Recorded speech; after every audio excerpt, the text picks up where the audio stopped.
Hola, ¿cómo están? Qué gusto verlos a todas, a todos. Es para mí un honor estar con ustedes este sábado en esta maravillosa noche en la cual vamos a hablar de arte virreinal mexicano. Bienvenidos, bienvenidas a todas. Veo que se están conectando por acá, súper bien. Hola, hola, ¿cómo están? Qué gusto verlos. Les mando un abrazo a todas las personas que están conectando en esta ya tradicional sabadito de plática. Como muchos de ustedes lo saben, que el taller de historia hace con motivo de pasar un poquito la pandemia, pero bueno, ya hemos visto que la pandemia ya ha ido medio acabando, así que seguimos con la bonita tradición de reunirnos los sábados de vez en cuando para hablar un poquito de arte y de historia, de religiones y de cultura. Bienvenidos, bienvenidos a todos los que van entrando aquí. Tenemos aquí un problemita con el chat, como que me parece desactivado, pero bueno, no pasa nada. Bienvenidas, espero que se encuentren todos súper bien.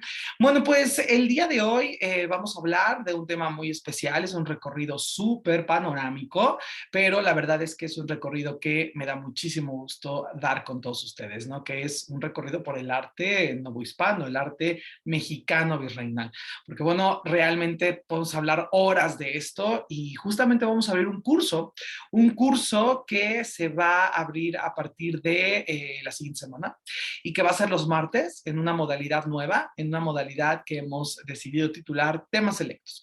Y en estos cursos de temas selectos son sesiones de 1 hora que vamos a tener los días martes de 7:30 a 8:30 y va a ser solamente 10 sesiones. Y el primer curso de temas selectos que vamos a hacer el día de hoy, bueno, que vamos a anunciar el día de hoy, que por eso es el motivo de esta plática, es el tema del arte virreinal novohispano, ¿no? Entonces, bienvenidos a todas, a todos, es un gusto que veo que se van conectando, ¿sí? Y para mí nada me da más alegría que verlos a todos ustedes en estos sabaditos de plática.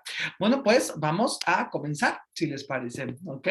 Bueno, el día de hoy decidimos hablar del arte virreinal novohispano porque es algo súper importante, considero yo, ¿no? Nuestra identidad indígena, nuestra identidad virreinal, son dos de los pilares súper importantes en los cuales se basa nuestra cultura mexicana, ¿no? Y creo que esa es la parte también súper interesante de poder estar viendo alrededor de todos estos temas del mundo virreinal. Entremos en materia entonces. ¿Qué es el mundo virreinal? Bueno, el mundo virreinal es un mundo que va a comenzar desde la fundación de la Ciudad de México y Tenochtitlán, desde el aspecto español, por supuesto. Hernán Cortés funda la Ciudad de México Tenochtitlán, la ciudad española de México Tenochtitlán. Y sí, aunque les parezca sorprendente en sus cartas de relación, Hernán Cortés dice firma sus cartas de relación en la Ciudad de México Temixtitlán. Así es como él le va a llamar en el momento en el que funda la nueva ciudad española sobre la urbe indígena, ¿ok? Y comenzar entonces un proceso cultural de mezcla en donde participará la raíz indígena, la raíz europea, muy amplia, porque no solamente son españoles, son lo que hoy llamaríamos italianos, genoveses, españoles, uno que otro francés, no solamente van a ser la rama española cristiana, también vendrán muchísimos judíos conversos al cristianismo, musulmanes conversos al cristianismo, que vienen migrando desde 1492 y también va a participar la raíz asiática y la raíz negra. Esta increíble junta de culturas, este calidoscopio de culturas, de religiones, de piedades populares, va a conformar a fuego muy lento la construcción de lo que llamamos el virreinato novohispano, que históricamente se ha definido que vaya desde 1521 hasta 1821, año de la consumación de la independencia. Durante estos 300 años de cultura virreinal se sentaron las bases de lo que llamamos México: la lengua, la gastronomía, la religiosidad, la piedad popular, la arquitectura, la pintura, el arte en general, fueron solo algunas de las manifestaciones culturales que formaron algo que se llamó México y que para la firma del Acta de Independencia y el inicio de la nueva patria mexicana se traerán bastante arraigados, porque sí, cambiamos de nomenclatura, nos volvimos un imperio mexicano, posteriormente una república mexicana, pero los valores culturales, artísticos, sociales, gastronómicos, etcétera, etcétera, etcétera, se fijaron y se construyeron en este mundo que le llamamos virreinato novohispano. De esta manera, las castas, las personas que se fueron uniendo a este programa de imperio español, posteriormente la nación mexicana, sí, fueron juntando entre sí todas estas aportaciones. Y la verdad es que la Ciudad de México y las principales ciudades del virreinato novohispano fueron las sedes de una mezcla impresionante de culturas, de sabores, de lenguas, de olores y de tradiciones. ¿Ok? Eso es lo que nosotros llamamos virreinato novohispano. Y bueno, el día de hoy hablaremos del arte. Pero hablar del arte virreinal, híjole, es que de verdad es un mundo, porque podríamos hablar de la gastronomía, de la indumentaria o de la moda, de la arquitectura, de la religiosidad popular o incluso del misticismo, también de la Inquisición y de la brujería. Esa es la razón por la cual nosotros hemos decidido hacer este curso de temas selectos de 10 sesiones, 1 hora, los días martes, ¿no? En los que esperamos que se inscriban, porque cada una de las sesiones va a estar enfocada en esto, en conocer un poco de la talavera, de la, bueno, que llamamos nosotros talavera, ¿no? De los textiles, de las monjas coronadas, de la aristocracia y el virreinato, del teatro, por supuesto, de la arquitectura, claro está, de la escultura, de la pintura. Trataremos de hacer un recorrido por estas calles. La idea de este curso es que vayamos como si fuesen calles, ¿no? En la Ciudad de México y nos asomemos como si fuéramos nosotros viajeros de una ciudad que viajamos al pasado o que viajamos a la Ciudad de México y que nos vamos a ir asomando brevemente por las ventanas del Palacio Virreinal, por las acequias, por los canales y por los mercados. Esa es la idea de hacer un recorrido delicioso históricamente hablando e ir conociendo un poquitito de cada una de las facetas, ¿no? Entonces, por eso como entrada de esta presentación les pongo esta pintura hacia finales del siglo XVII, en donde vemos el mercado que se conoce como el Parián y el mercado, el Tianguis de México, que está ahí al fondo, y el palacio virreinal, ¿ok? Un palacio virreinal destruido por un tumulto de indígenas que es hacia 1692. ¿Ok? Y aquí vamos a ver el centro, lo que hoy llamaríamos nosotros Zócalo, Plaza de la Constitución, y este fantástico cuadro del centro histórico, pues sí, nos va a revelar bastante información del mundo que se vivía allí, un mundo religioso, un mundo urbano, un mundo académico. La Ciudad de México, la muy noble, leal, insigne imperial Ciudad de México, fue la capital del virreinato de la Nueva España, uno de los grandes virreinatos más ricos culturalmente hablando. La Ciudad de México juntó dentro de sí los conventos de monjas, los conventos de frailes, las catedrales, bueno, una catedral en la Ciudad de México, las catedrales en las otras capitales de diócesis, las acequias, los mercados, los teatros, ¿sí? Y en las residencias, obviamente, las residencias regias, en las residencias aristocráticas, en los barrios indígenas, en los mercados, en la Alameda. La verdad es que fue una ciudad muy, muy bella dentro de los cánones de la época, claro está, ¿no? Y una de las primeras ciudades que fue punta de lanza en la urbanización y en la medicina y en la intelectualidad. Por ejemplo, la Real y Pontificia Universidad, fundada en los albores del virreinato en el siglo XVI, va a ser la casa de la cultura, esta sede de la intelectualidad, de la sapiencia, el mundo intelectual que va a ir avanzando, ¿no? Pero también tendremos, por ejemplo, avances de la medicina, como por ejemplo la botica del Hospital de San Andrés, una botica que llegó a ser incluso la más importante de América y que recopiló dentro de sus salones una serie de compilación herbolaria preciosa que va desde Europa, desde el mundo africano, también desde el mundo que hoy llamamos centro y latinoamericano y sudamericano. ¿No? Entonces, realmente la Ciudad de México es la punta de lanza en muchísimas cosas. Es la ciudad más vanguardista, que en el teatro estrena un coliseo y posteriormente este coliseo se adornará del pabellón o el paseo del Virrey Bucareli.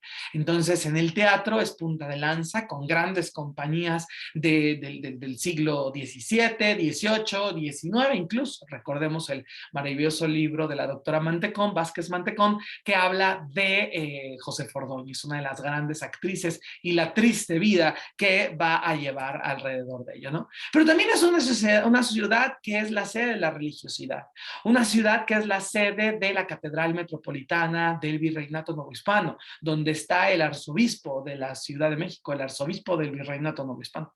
Esta maravillosa catedral, increíble edificación que comienza con Claudio de Arciniega hacia el siglo XVI y se termina con las portadas de Manuel Tolsá en el siglo XIX, es uno de los exponentes más eclécticos de la arquitectura, ¿no? Y también trataremos de ahondar y de meternos entre los recovecos de la catedral para ver qué cosas esconde, qué secretos, cuál es la manera correcta de abordar la iconografía, los espacios sacros de la catedral y entender de qué va una catedral, ¿no? Las capillas, el altar mayor, el coro, ¿sí? Esta es la Ciudad de México.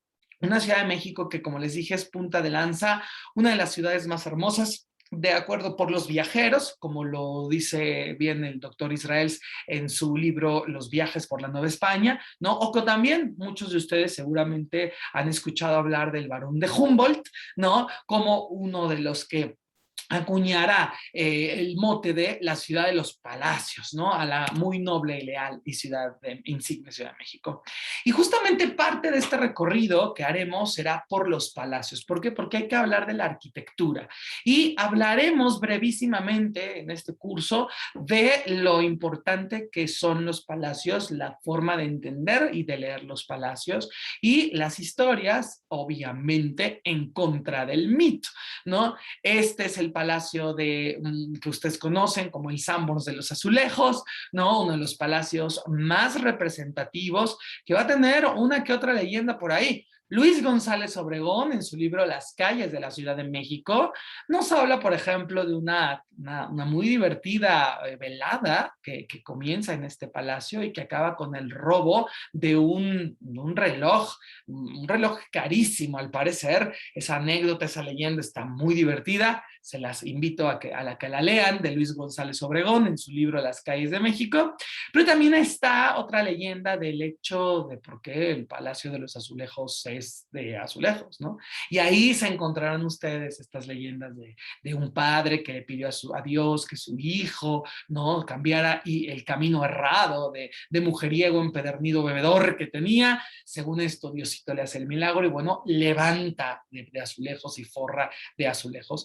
Y a lo largo de este curso iremos como rompiendo estos mitos que, claro, están preciosas, estas historias de guía de turista que todos saboreamos cuando vamos a algún lugar, pero entenderemos también que la realidad es muchísimo más interesante que la leyenda, puesto que cuando conozcamos el origen de la marquesa que construye este edificio y veamos el fervor y el cariño que le tenía a Puebla, a la ciudad Puebla de Los Ángeles, pues bueno, toma mayor sentido y cuadra en la estética llena de azulejos de cerámica de mayólica a lo largo de sus fachadas, ¿no? Esa es, por ejemplo, una de las leyendas que iremos desmitificando a lo largo de este curso en sucesión de los palacios. Estamos viendo este increíble Palacio de los Azulejos, sede, por supuesto, de una de las familias más rimbombantes del Virreinato Novohispano y también una de la sede del Jockey Club, fundado a principios del siglo XX, seguido obviamente por el Café de los Hermanos Sanborns, ¿no? También hablaremos de cómo estos edificios han cambiado, cómo estos edificios se han transformado, porque no siempre han sido los mismos. Por ejemplo, mi queridísimo Chucho Muñoz, que también ha dado los cursos aquí en el taller de historia, nos comentaba, por ejemplo, en algún momento que él hizo una investigación en la cual se da cuenta que la portada lateral que da a 5 de mayo, pues es una portada muy moderna, es una portada hecha en el finales del siglo XIX, ¿no? O sea, esta portada no es original. Y también nos iremos dando cuenta de los cambios que tienen estos edificios, porque como dice mi querido doctor, se me va el nombre, ahorita me acuerdo, Oscar Armando García Gutiérrez, que tengo tantos nombres en la cabeza, que le mando un abrazo a mi querido doctor y sinodal, Oscar Armando García Gutiérrez. Esto que ves no es, Ajá, porque a veces podemos nosotros entender estos edificios y asumir que los edificios son originales o que han sido intocados, intocables, pero pues no, realmente son edificios que han tenido bastantes transformaciones, porque recordemos, mis queridos televidentes y queridos alumnos que están aquí acompañándonos, el edificio y la arquitectura reaccionan con el todo, ¿no? Y es que estos edificios son fantásticos, son atractivos estéticamente, arquitectónicamente también y también históricamente. Uno de los objetivos más importantes de este curso es otorgarles a ustedes las herramientas necesarias para poder leer un edificio, arquitectónicamente y estéticamente. Reconocer los arcos, las portadas, las columnas y con ello ir armando una lectura que podamos hacerla para adentrarnos de manera más profunda en el significado de los edificios, ¿no? No solamente quedarnos en la parte de la leyenda o no solamente quedarnos en la parte de la historia, de la anécdota popular, sino llegar a la parte de la leyenda, disfrutarla obviamente, pero ir un poco más allá. Y entender también el lenguaje y el discurso arquitectónico a partir de las formas estéticas, porque tiene un porqué. Todo tiene un porqué. Y entender además el edificio a través de sus transformaciones. Otro de los edificios más importantes y reconocidos que existen en la Ciudad de México, como los palacios virreinales, dentro de los palacios virreinales, es nada más y nada menos que el llamado Palacio de Iturbide, que originalmente fuese de la hija Ana María Valparaíso de Jaral de Berrio de la Campa y Cos, una de las niñas más importantes del virreinato novohispano, toda vez que es hija de la unión de dos grandes marquesados, el marquesado del Jaral de Berrio y también los condes de San Mateo Valparaíso. Estas dos grandes familias virreinales muy importantes, muy, pero muy acomodadas, ¿no? Van a construir dos grandes palacios en la Ciudad de México. Ambos palacios se encuentran hoy por hoy resguardados por Banamex.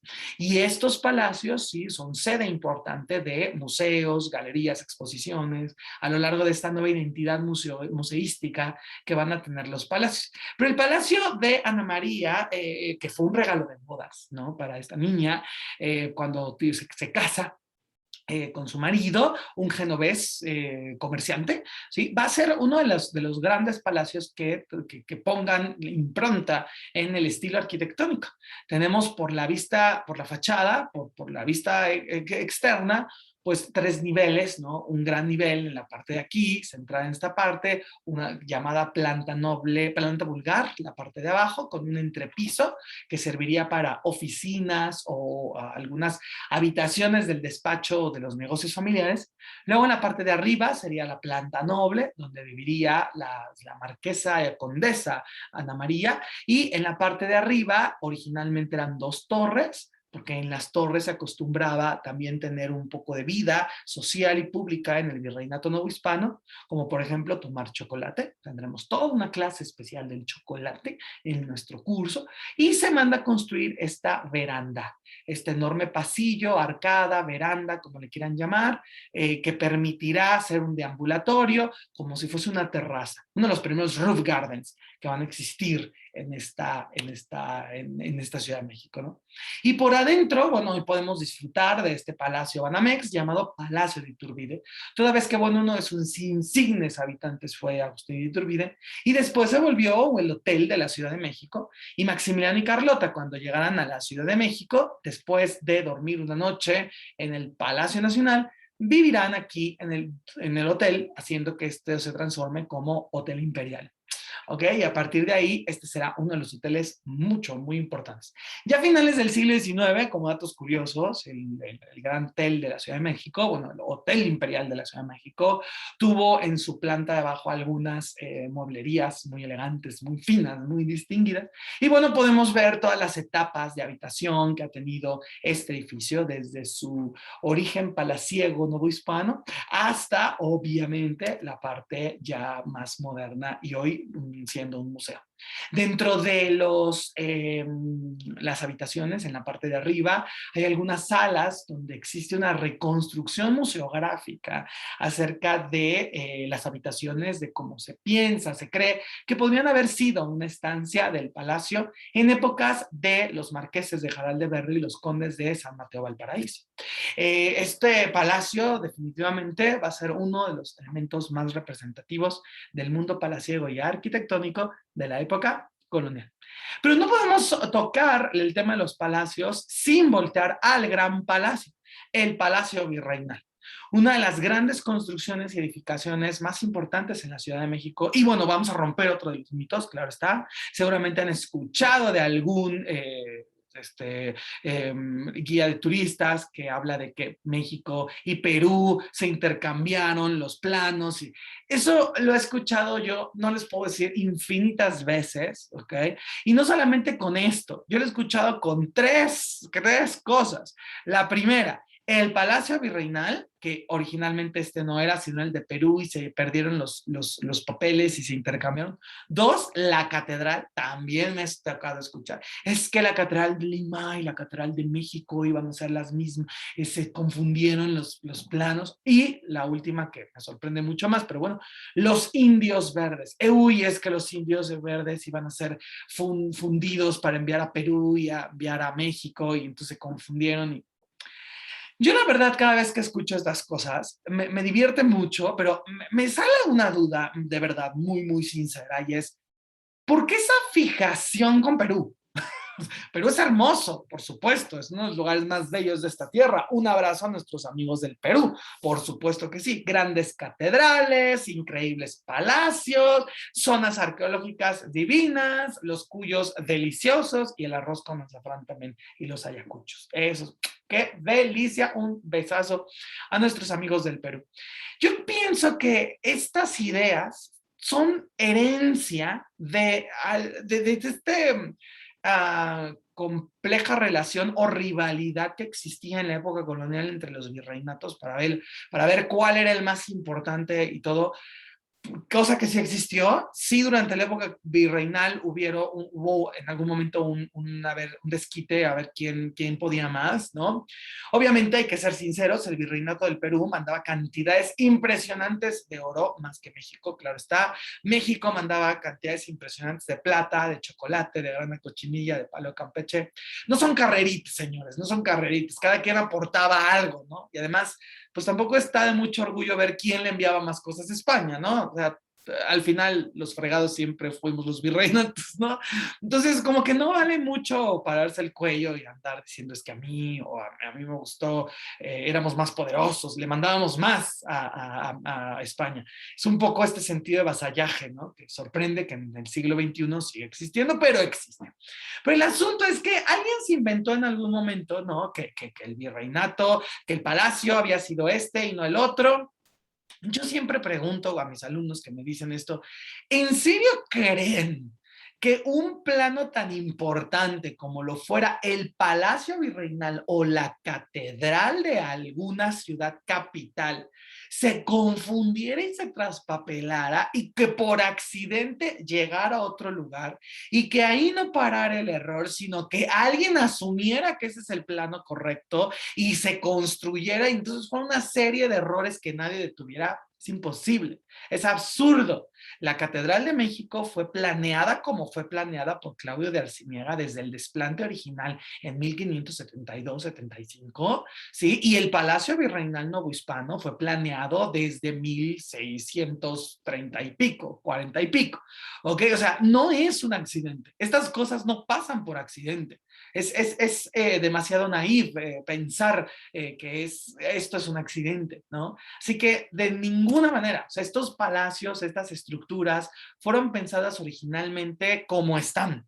Claro, con sus cambios derivados de cientos de años que en el caso de la catedral, por ejemplo, se tardó en construir, de 1872-75 a 1813, 1500, perdón, 75 a 1813, que tardó en construirse y en completarse la catedral metropolitana. Y eso que todavía no se termina, porque un edificio nunca se termina. Un edificio siempre tiene problemas, transformaciones y más en un subsuelo lacustre.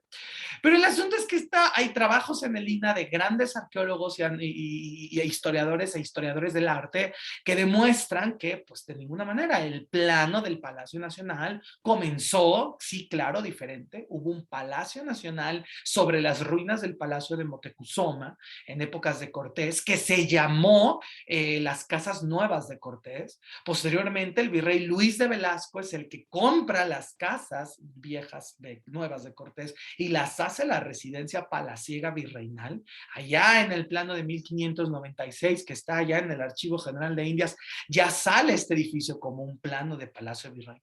O sea, eso existe, ¿no? Nadie se confundió, nadie se equivocó, ¿no? Y este edificio ha ido transformándose, como les decía, a lo largo del tiempo, y también las decoraciones, las arquitecturas interiores responden, por supuesto, a las necesidades de cierto siglo o simplemente a los gustos estéticos y arquitectónicos del momento. Por esa razón es que la mayoría de lo interno, de lo decorado del Palacio Nacional, es un poco la parte porfiriana, es un poco la parte del revival, lo que le llamaríamos en la arquitectura del revival de la época porfiriana, y claro está, de la época juarista, y eso más o menos, porque como lo sabemos, en la época república juarista, y pues no había mucho dinero, el imperio hizo algunas remodelaciones en el Palacio Nacional y posteriormente ya lo que vemos son la mayoría de las partes son del Porfiriato en adelante.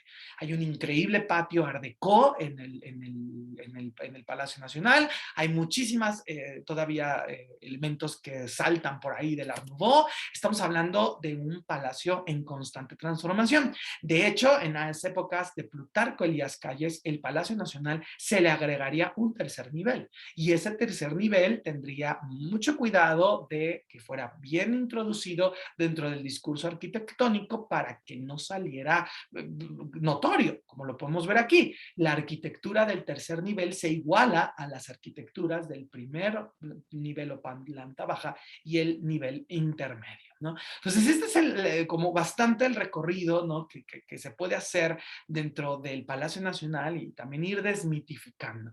Hubo dos palacios virreinales, uno que llegó hacia mediados del siglo XVII y el segundo que se construyó posteriormente a la gran inundación de 1630 y las que vinieron después hasta mediados del siglo XVII. Posteriormente, en 1692, hubo un tumulto de indios, de indígenas, que se levantaron en armas, un antecedente de verdad importante de lucha social, y quemaron toda la parte sur del Palacio Nacional, bueno, en ese entonces del Palacio Virreinal. Y a partir de ahí seguiría un proceso de reconstrucción. El Palacio ya Nacional para el siglo XIX, pero en el año 1848, con la invasión norteamericana, pues la verdad también sufriría bastantes daños, específicamente en su ala sur, y será un espacio que se transforme, que se vaya trastocando y reintegrando, ¿no? Y reincorporando de acuerdo, como les decía, a los gustos de la época, ¿no? Pero siguiendo con este mini recorrido de palacios virreinales, que les repito, en este curso de 10 sesiones tendremos obviamente un acercamiento más grande al palacio, al mundo de los palacios, se encuentra este famoso y muy representativo inmueble que se le denomina hoy como Museo de la Ciudad de México, pero que estuvo inmerso estuvo edificado más bien bajo la orden de los condes de Santiago de Calimaya. Este increíble palacio decorado con sus gárgolas en forma de cañón, muy elegante, muy fino y distinguido, se va a caracterizar por tener todavía ciertas cosas en existencia, como por ejemplo una fuente interna, como por ejemplo una arquitectura muy pulcra, y es un edificio que la verdad es que ha envejecido bastante bien. Claro está, con sus adecuaciones e intervenciones del siglo XIX, del siglo XX y del siglo XXI. El museo actual de la Ciudad de México, con una excelente dirección, ha permitido su manutención y a través de trabajos de conservación, restauración, dan unos conciertos padrísimos los fines de semana, tienen exposiciones súper bonitas. Vayan al Museo de la Ciudad de México, de verdad. Vayan a ver los carruajes que tienen en la colección, las pinturas de la Ciudad de México que tienen. Es un gran museo, de verdad, es un súper, súper gran museo. Les mandamos un abrazo a todos a toda la plantilla que dirige, coordina y administra este súper edificio. Claro, es una joya en la Ciudad de México. Y bueno, como les decía, el patio central de este palacio, pues todavía existe su fuente, una fuente de una sirena de doble cola, que va a llevar el agua desde afuera hasta adentro por medio de una antigua tubería que originalmente fuese de barro, como eran las antiguas tuberías de la época colonial. Y el hecho de tener una fuente en la parte de adentro es un privilegio tremendo. Era un privilegio que solamente los conventos de monjas y ciertas casas, entre ellos obviamente los palacios, podían tener. Era un privilegio que costaba mucho. Se llamaba merced de agua. Y las mercedes de aguas, pues eran el permiso que daba la corona, pagando una cuantiosa cantidad de dinero para que por medio de tuberías de barro se llevaran de los acueductos o de las pilas públicas de agua el agua hasta las fuentes de las casas o de los conventos. Obviamente, imagínense, el barro no era tan duradero y constantemente se rompían, como lo dicen muchas de las crónicas de la Ciudad de México, pero pues había que arreglarlas y de modo era lo que había. Hoy por hoy podemos ver los blasones de la familia de Santiago Calimaya y sus antepasados en las enjutas de los arcos, en estas esquinitas, estos triangulitos que se ven aquí se llaman enjutas, y aquí vemos los blasones o las armas nobiliarias, ¿no? De las raigambres nobilísimas de la familia de Santiago de Calimaya.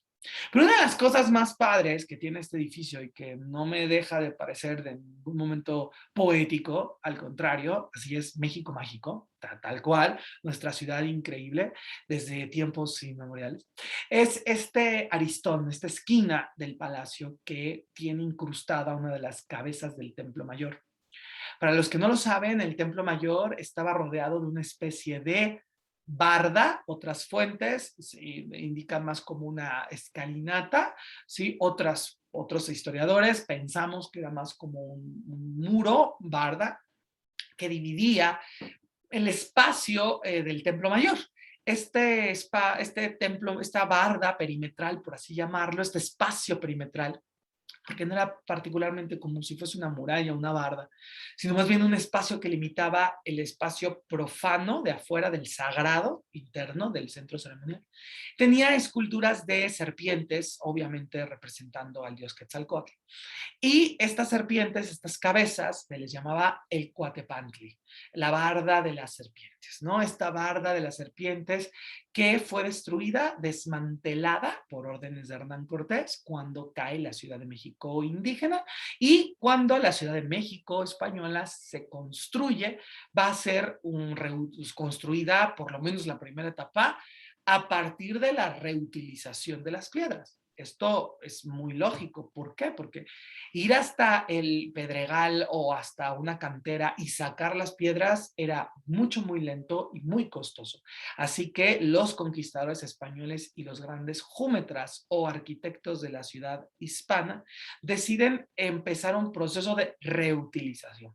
Y este proceso de reutilización es muy sencillo en lo dicho y muy complejo en la acción, porque hay que desmantelar a mano pieza por pieza el templo mayor, los templos del espacio sagrado, la barda del Coatepantli, los palacios de Moctezuma, todo eso hay que ir desmantelando y con las piedras mismas se le va a dar una nueva identidad y se levantarán entonces ahora la catedral, la primera catedral de la Ciudad de México, las casas viejas de Cortés, sobre lo que actualmente es Monte de Piedad, las casas nuevas de Cortés, en lo que actualmente es el Palacio Nacional, y así empezará este proceso de reconstrucción, ¿no?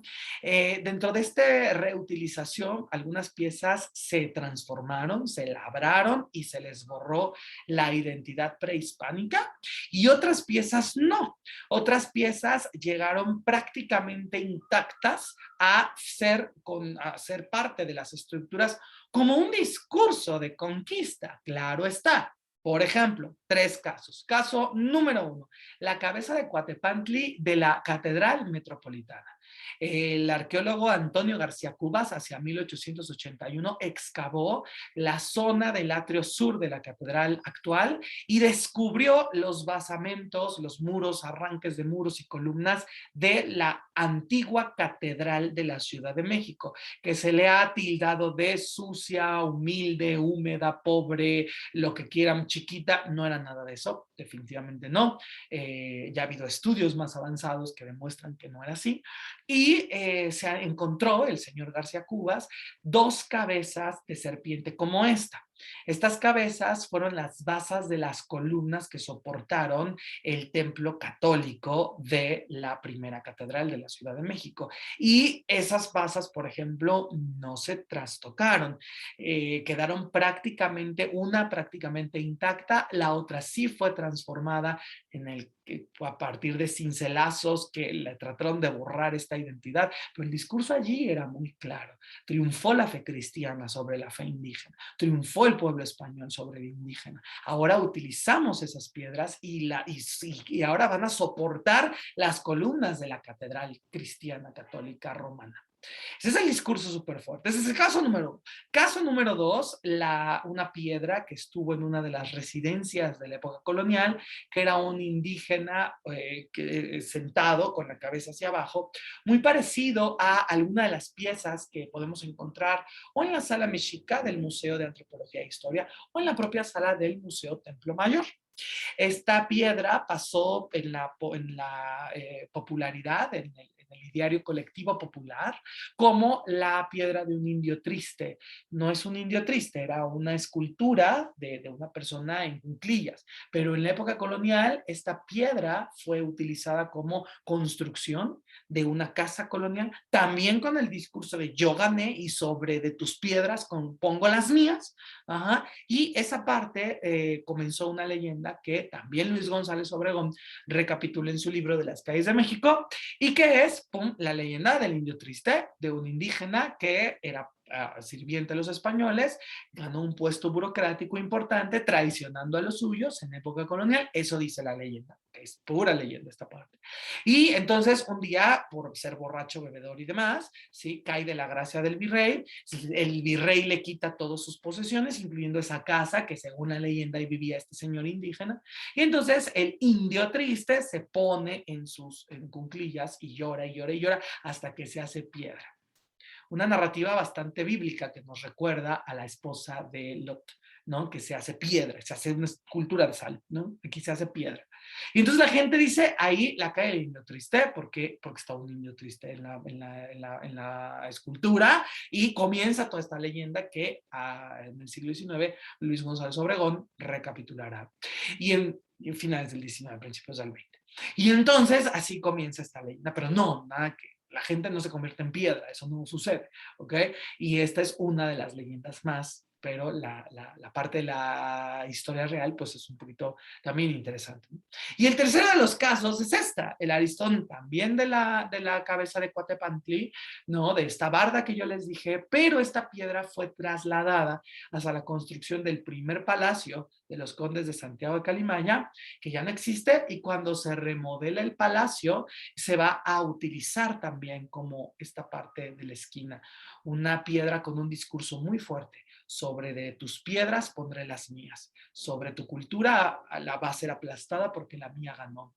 Pero lo poético de este asunto no termina allí, sino que resulta que por angas o mangas, Hernán Cortés terminó enterrado en la iglesia que está en contraesquina, exactamente en el muro testero que está viendo esta cabeza.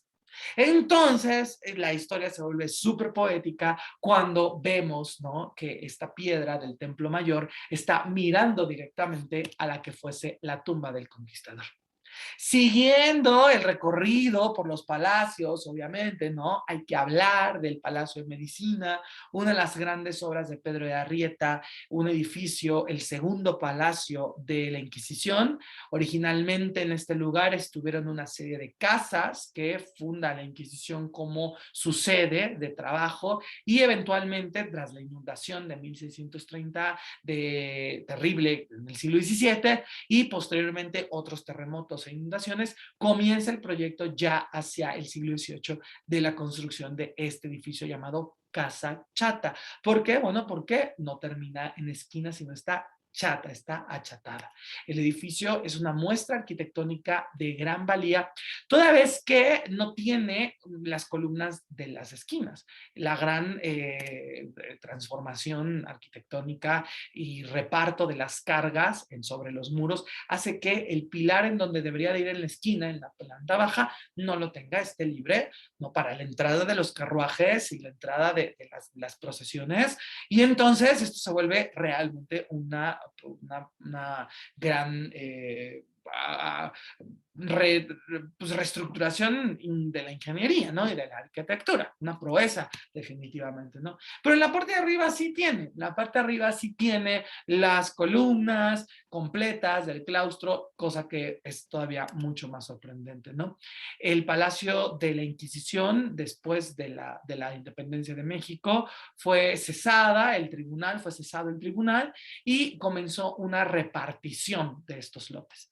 Ahí se crearía el Colegio de Medicina en el siglo XIX y parte de este edificio estaría, ¿no?, se dividiría en fragmentos, en pedazos comprados por pues dueños particulares. Particularmente, específicamente, este edificio que hoy lo vemos muy destruido, bueno, que aquí en esta fotografía ustedes le ven súper destruido y demás, pero no, bueno, está increíble. Realmente el Colegio de Medicina de la Universidad Nacional Autónoma de México ha hecho un gran trabajo de restauración, ¿no?, que me parece una cosa padrísima. Y bueno, aquí tenemos este otro palacio de los condes de San Mateo Valparaíso, que es otra sede del mundo de Banamex, aquí está, con unos arcos volados enormes, arcos rebajados o escarzanos, que abren de una manera muy interesante el patio, un patio gigante, ¿sí?, con muchísimo, muchísimo espacio. El palacio es llamativo por obviamente esta disposición arquitectónica, pero también por sus columnas, ¿no?, que la doctora Marta Fernández se nombra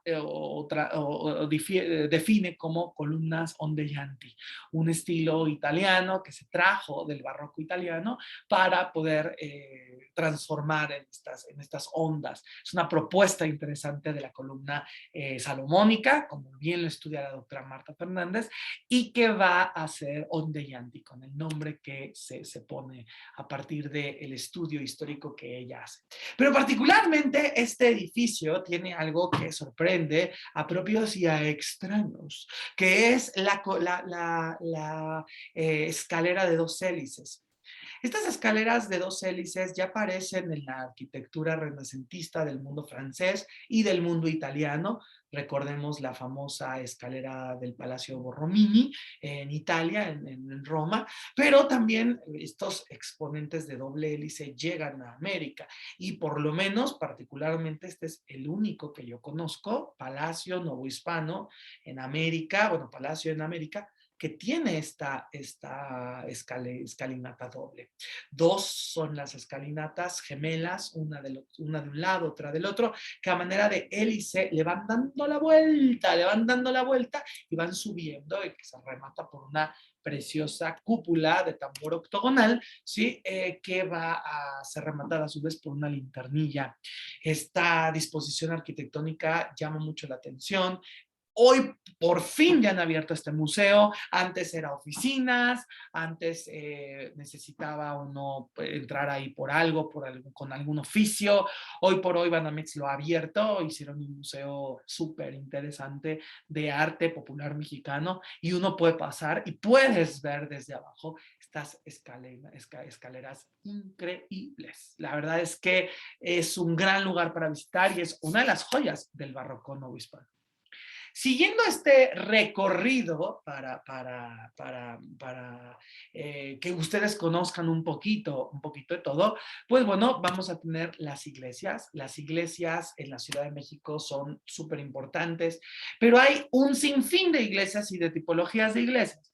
Está la catedral como sede episcopal, tenemos las iglesias de los conventos de frailes, que todavía nos quedan algunos fragmentos de San Francisco, San Agustín y Santo Domingo de México. Y también están, por supuesto, las iglesias de los conventos de monjas. Estas dos portadas gemelas, que gracias al estudio de la doctora Josefina Muriel de la UNAM, se logró adentrarse bastante a todo el mundo de las monjas, que por cierto va a ser una de nuestras clases en este curso de 10 sesiones, una clase dedicada al mundo de las monjas. Estas portadas gemelas que en la América española van a referirse forzosamente a un convento de monjas, son las que nos definen, nos marcan un tipo muy especial de iglesia. Esta iglesia de religiosas, ¿no? Y que son particularmente estas dos portadas de religiosas.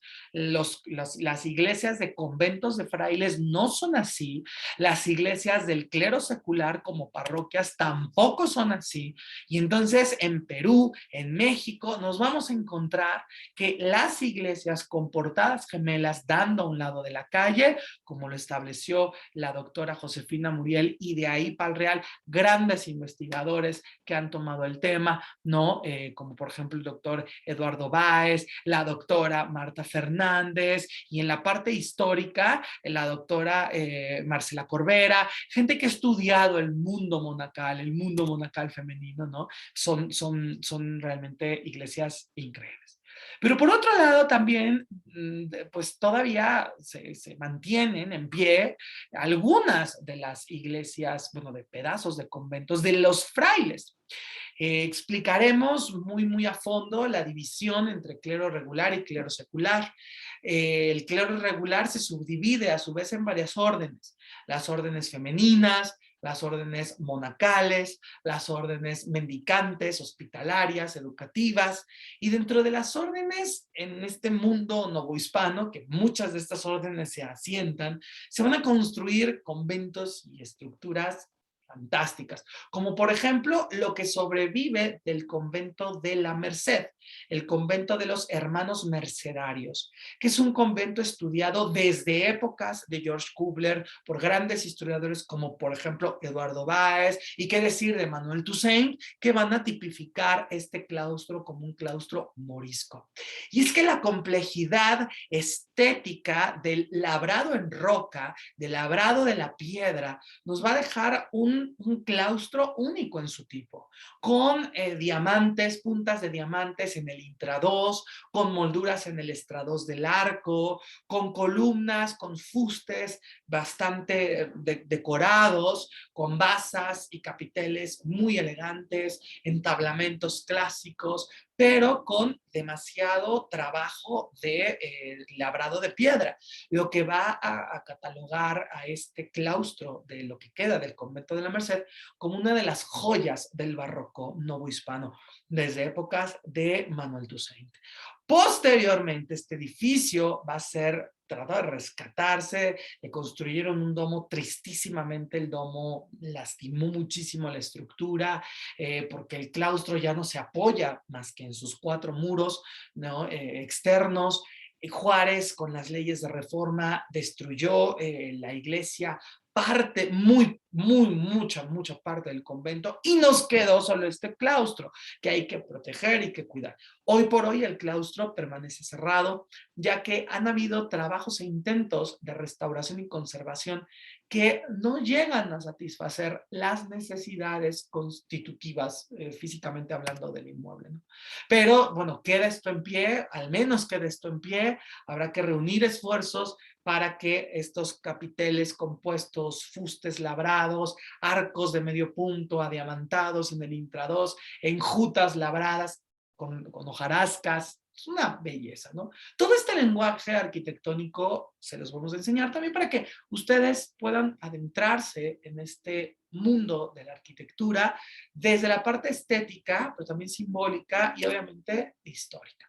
Estas piezas, ¿no? Que van a ser constitutivas de lo que queda del gran claustro de la Orden de los Mercedarios. Aquí vemos una litografía muy repetida a lo largo de la historia del arte, porque es la única que nos queda, de las únicas que nos quedan, en donde vemos este claustro en su mayor esplendor, con la iglesia, una techumbre de un techo artesonado de madera, al fondo, ¿no? Y será parte de este complejo conventual de la Orden de la Merced, que hoy ya no existe.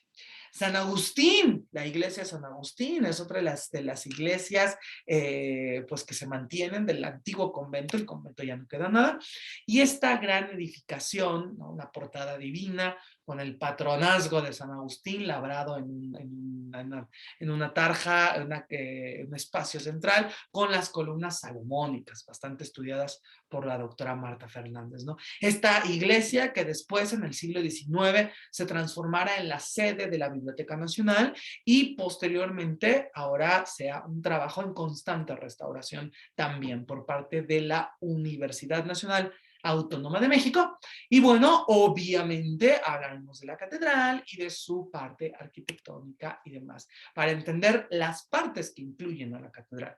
Una cátedra, un altar mayor, un coro, una vía sacra, capillas de cofradías gremiales, naves procesionales, el aspecto fundamental de las reliquias y los edificios o el edificio de las dependencias. Todas estas cosas, mis queridos televidentes, son las que hacen una catedral, ¿sí? Todas estas llevan mucho significado, y mucho significado desde la época medieval, como lo estudia muy bien la doctora Clara Bargelini de la UNAM también, en la que hace este estudio del nacimiento del cristianismo, ¿ok? Y cómo las catedrales desde la época románica, y luego medieval, y luego renacentista, hasta llegar ya a este mundo barroco, neoclásico y contemporáneo, siguen manteniendo estos elementos porque son fundamentales, no arquitectónicamente, sino simbólicamente, para que una catedral sea una catedral. Prosiguiendo con este tema, mis queridos alumnos de esta noche, de sábado, ¿no? Es importante también decirles que, bueno, pues en este curso, en el que hablaremos muy a fondo de lo que les llevo contando toda esta hora, ¿no? También nos adentraremos a las monjas coronadas. No, bueno, las monjas coronadas son, uno de los temazos súper importantes que hay que analizar. Les repito, desde que la doctora Josefina Muriel dejó escuela en este tema, las monjas se vieron como un tema de estudio. Y es que vamos, las monjas las conocemos, las hemos visto en la tele, en musicales, en telenovelas, en grabados, en dibujos, pero el mundo monacal femenino tuvo una importancia muy fuerte. Para todos los que nos siguen, bueno, y no nos han seguido, suscríbanse a este canal de Taller de Historia, denle clic en la campanita para recibir notificaciones, pónganle su like si les gustó el video y busquen una plática que tenemos ya de hace bastante tiempo, como año y cacho, sobre las monjas. Ahí hablamos de ciertos temas muy escabrosos de algunas monjas, divertidísima la plática, por favor, véanla. Ajá, una de nuestras primeras emisiones cuando empezó la pandemia, ¿ok? Se van a divertir, búsquenla, ahí están en este canal, y suscríbanse, denle like a lo que les guste, y denle el no like a lo que nos guste, también obviamente se vale, ¿no? Y nos vamos a adentrar en este curso de temas selectos en el mundo de las monjas coronadas. ¿no? ¿Por qué se coronan? ¿Cuándo se coronan? ¿Cómo se coronan? ¿Cuáles son los tipos de coronas o las órdenes que se van a coronar? ¿Por qué les hacen una pintura? ¿Cuántas pinturas les hacen? Bueno, esas serían algunas de las incógnitas que vamos a revelar en este mundo de arte y de estudio de arte. A través de la doctora Josefina Muriel se ha logrado analizar y como tema de estudio y comprender los motivos y las razones de el por qué existe una vida de monjas, cómo se organizan los conventos. La doctora Marcela Corbera tiene muchos artículos e investigaciones también que hablan de ello. La doctora Marlene Chaput también ha sacado un libro especializado disponible en Amazon sobre las monjas brígidas. Es de verdad un mundo inagotable, por supuesto que sí. Hay muchos investigadores y estudiosos que en la actualidad se acercan al mundo de las monjas coronadas, como mi queridísimo y muy, muy apapachador Tacho. Le mando un besazo a Tacho, ahí donde se encuentre, mi queridísimo Tacho. Y bueno, han sido muchos investigadores, investigadoras, libros, documentos que hay que ver sobre las monjas coronadas. Una vida interesantísima, una vida tristísima. Para los que no me conocen, además de ser doctor en Historia del Arte, soy actor, tengo un show que se llama Las Meninas, y dentro de Las Meninas, que próximamente estaremos ya regresando a los escenarios, hablamos en un capítulo de la vida de las monjas. Y ahí tratamos de mostrar también un poco de por qué se coronaban, cuál era su papel en la sociedad. Y la verdad es que cuando uno se adentra a las celdas de estas monjas desde la perspectiva histórica y artística, la verdad es que da miedo. Es un mundo muy macabro, es un mundo muy lúgubre que contrasta con una parte de este mundo también que está llena de flores, de gastronomía, de repostería, de vida, de sueños, de la esperanza de la libertad femenina en épocas del virreinato novohispano. Es un mundo realmente interesantísimo en el que las monjas coronadas, dependiendo de sus castas, dependiendo de sus edades, dependiendo de las órdenes en las que profesan, van a llenarse de flores, de niños, de velas y de rezos. No, Sor Juana Inés de la Cruz es un gran exponente, pero realmente ella representa solamente la punta del iceberg de todo un estudio, un tema divino, impresionante, de verdad divino, divino en toda la acepción de la palabra, ¿no?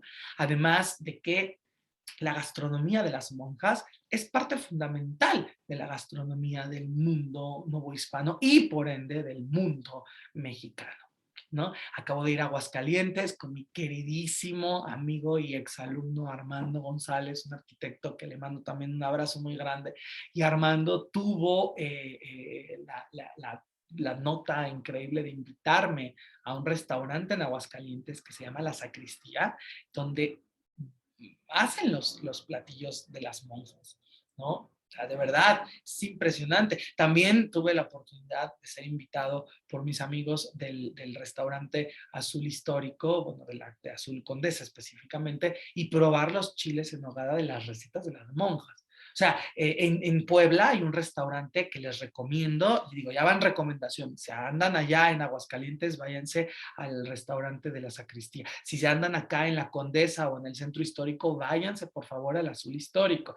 De verdad, es un gran restaurante que tiene una investigación impactante detrás de cada uno de los platillos. Es que así hasta da gusto comer. Vamos, que yo soy un ñoño, por supuesto que yo voy a comer y flipo en colores si me dicen, ¿no? Este platillo es de la monja fulana y tal y este recetario de 1800. No, yo ahí encantado, yo ahí me siento. Esa fue mi experiencia maravillosa con los chiles en nogada del Azul Condesa. Pero también si andan por Puebla, en vez de meterse al mural de los poblanos, caminen más y váyanse a Casa Barroca. Ninguno de estos restaurantes me está patrocinando, pero igual yo les estoy diciendo para darles tips. Y ahí en Puebla pasan a comer a Casa Barroca, que tiene este rescate de las recetas monjiles femeninas.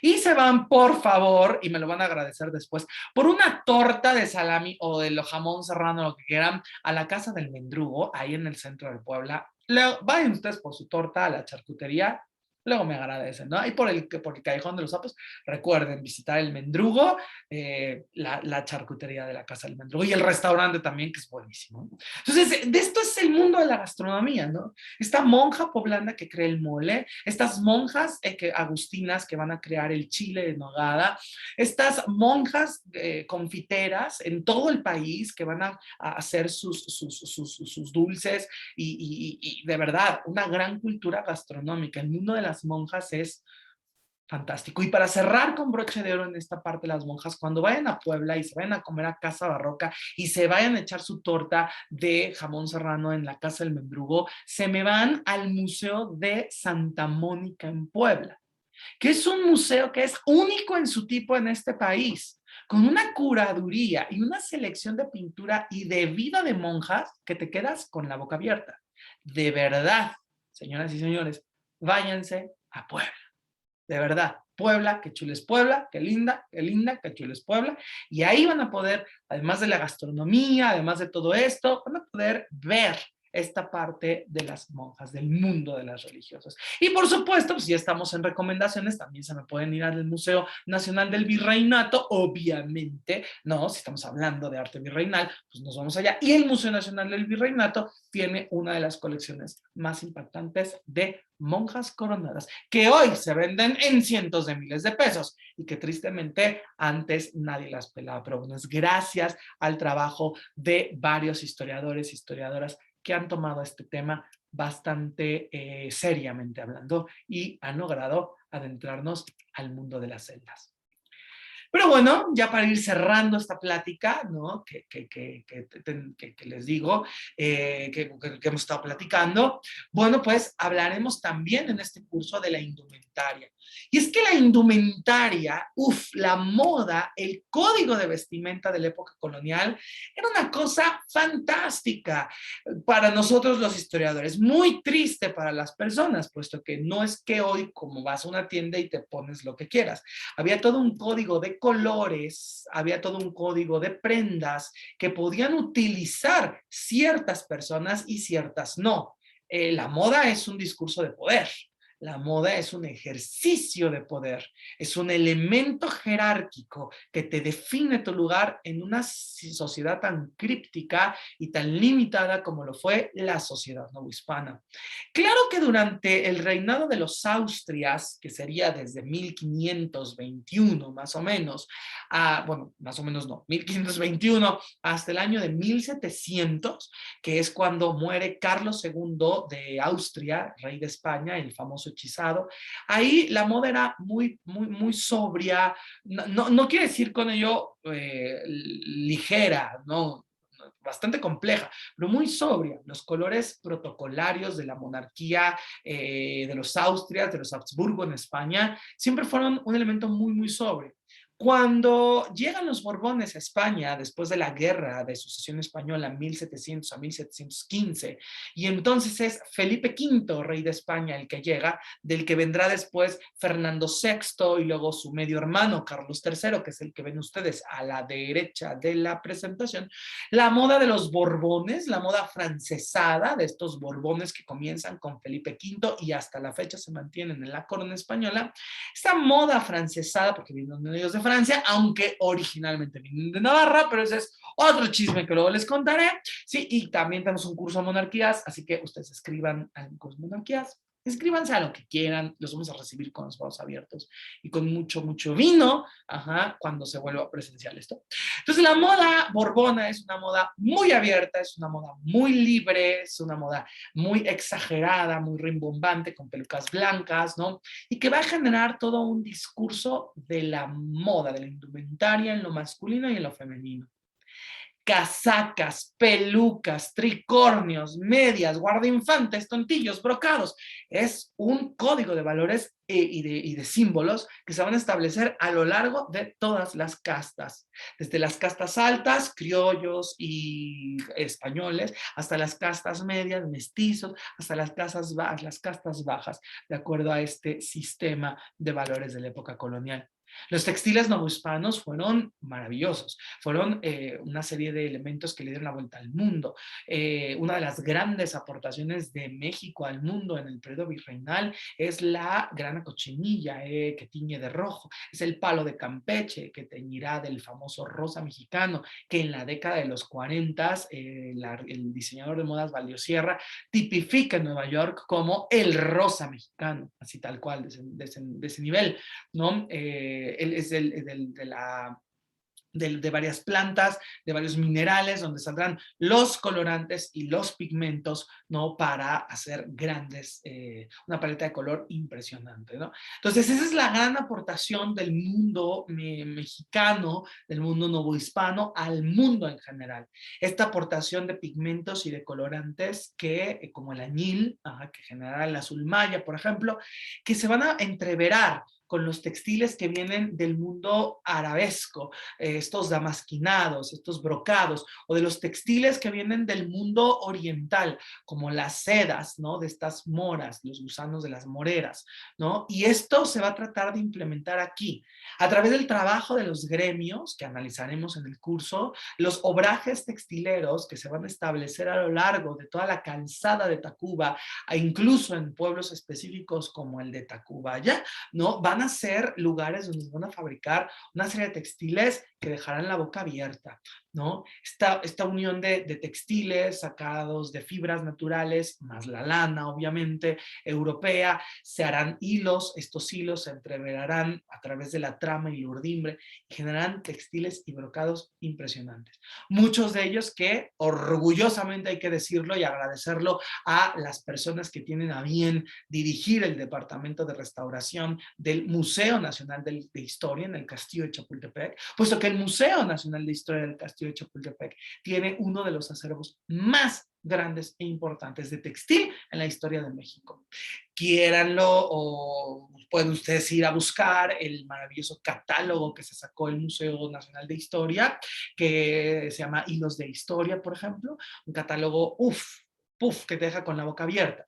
Estos vestidos virreinales que tienen prendas indígenas, prendas mestizas y también del siglo XIX, ¿no?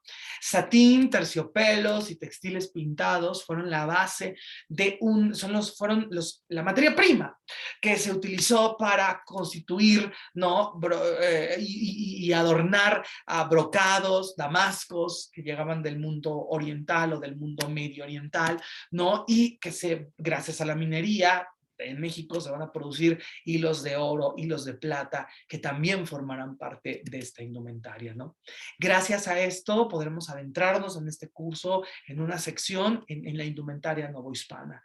¿Cómo se llaman estas prendas? ¿Qué es un jubón? ¿Qué es un guardainfante? ¿Qué son las basquinas?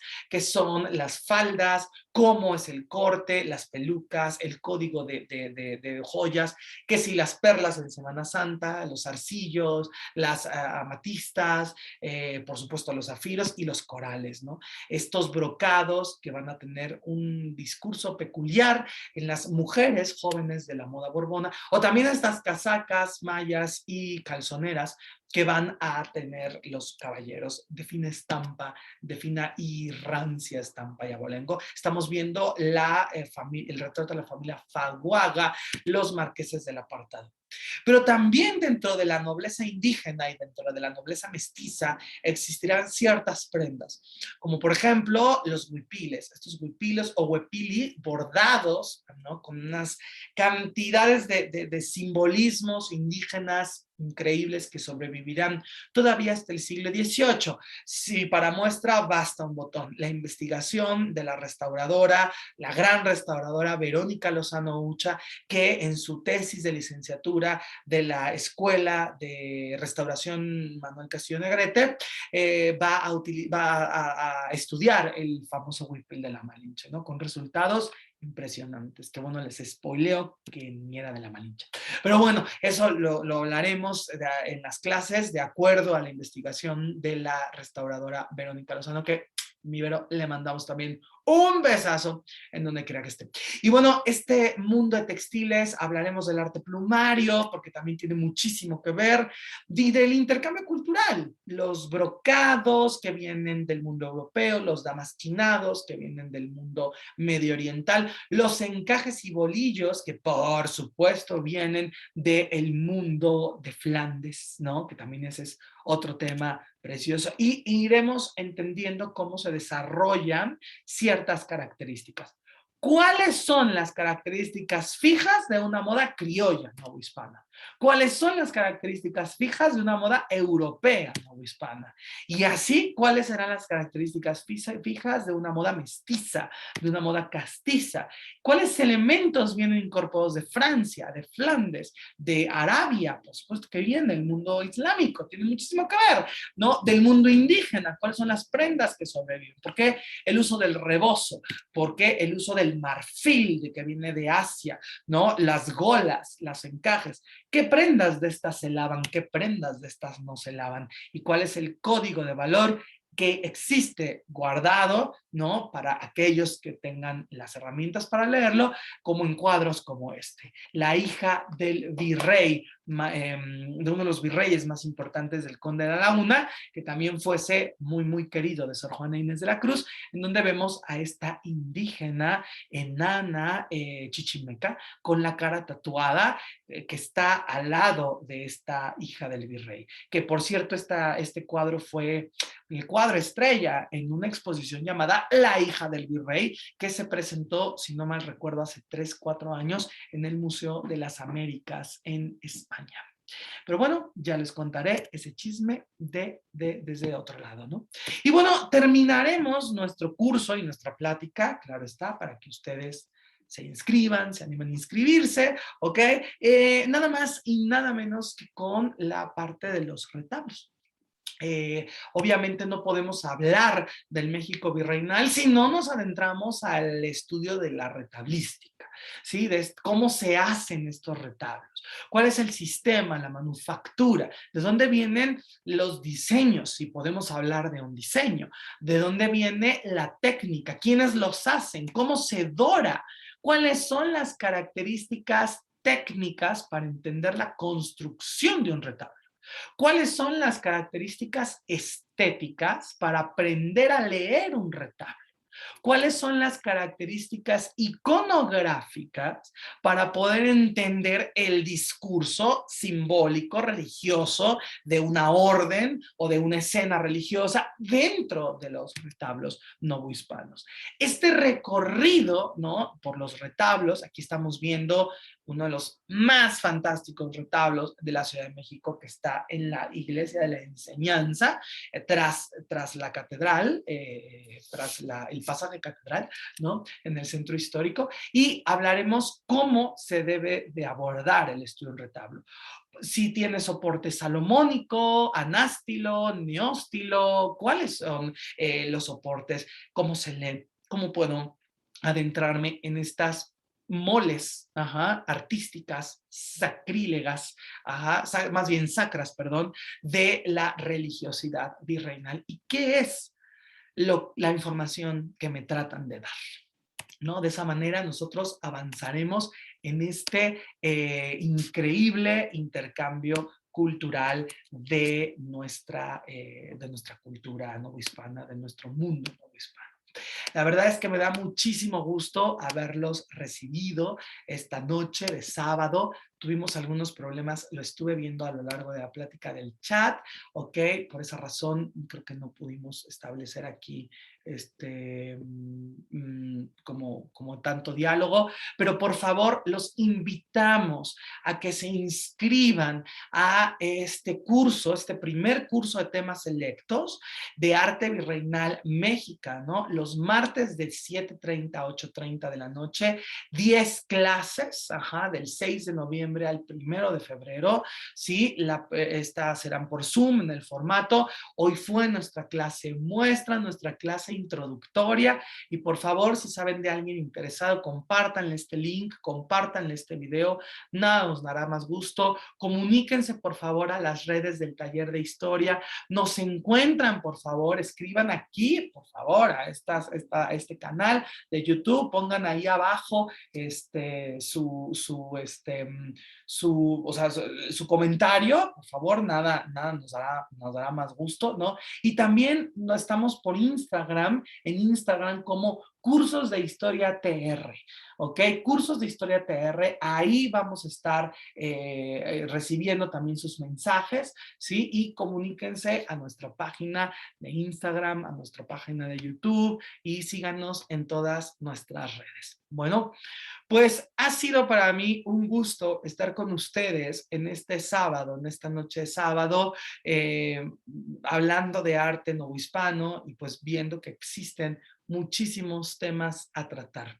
Así que los esperamos con los brazos abiertos en cualquiera de nuestras redes, en cualquiera de nuestros cursos y pues bueno, que tengan excelente noche. Gracias por estar en este sabadito de plática y los esperamos en nuestro curso de arte virreinal mexicano.